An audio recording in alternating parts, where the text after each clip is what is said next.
हो, मला माहिती आहे तुम्ही हा पराठा खाल्लाच नसेल. तर चला आज तुमच्यासोबत मी शेअर करते आहे मस्त असा वाटाणा बटाटा पराठा आणि खूपच टेस्टी आणि पूर्ण ट्रिकसोबत तुमच्यासोबत शेअर करणार आहे. जेणेकरून तुमचेसुद्धा माझ्यासारखे टम फुगणारे असे पराठे होतील आणि अजिबात फाटणार नाही. तर ट्रिक आणि सर्व गोष्टी तुमच्यासोबत मी शेअर करणार आहे पुढे. त्यामुळे व्हिडिओ पूर्ण बघा. तर आजचा वार होता रविवार आणि रविवार म्हणले की काहीतरी नवीन गोष्टी कराव्याच लागतात पोरांसाठी.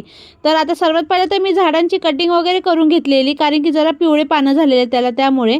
आणि त्यानंतर मी घेतलेला आहे मस्त असा बीटरूट ज्यूस. त्यानंतर आता मी करणार आहे पराठ्याची मेन प्रोसेसिंग, ती म्हणजे पीठ मळणं. तर पीठ एकदम परफेक्ट असं आपल्याला मळून घ्यायचं आहे आणि ह्याचा मी डिटेल व्हिडिओसुद्धा मोठा लाँग व्हिडिओ केलेला आहे, तर तुम्हाला खाली कॅप्शनमध्ये दिसेलच.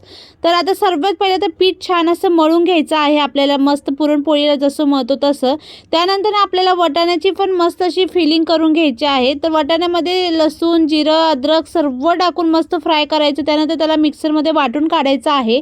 त्यानंतर ते बटाटे शिजवून घेतलेले आहेत मी. त्यानंतर त्यात आता टाकलेलं आहे मी आपलं जी वाटाणा वाटलेला आहे तो टाकून मिक्स केलेला आहे, मीठ वगैरे टाकून व्यवस्थित असं. आणि त्यानंतर आपण जसं पुरण भरतो ना दाबून दाबून, सेम तसं दाबून दाबून तुम्ही सुद्धा ही आलूची फिलिंग भरा आणि मस्त असे पराठे पातळ पातळ करा. अजिबात फाटणार नाही माझ्या गॅरंटीवर. तुम्ही एकदा नक्की ट्राय करा आणि खायला सुद्धा तेवढे टेस्टी. घरातले एकच्या जागी 4 पराठे खातील माझी गॅरंटी आहे, इतके छान लागतात.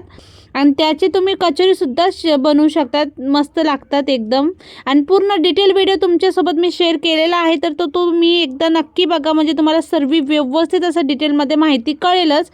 तर त्यानंतर मी आज बनवला आहे दुपारच्या जेवणामध्ये मस्त असा मटर पुलाव आणि तेही तुमच्यासोबत मी तिथं लॉंग व्हिडिओमध्ये शेअर केलेलंच आहे. तर आजचा छोटासा मिनी ब्लॉग कसा वाटला नक्की सांगा. आवडला तर लाईक करा. Bye, take care.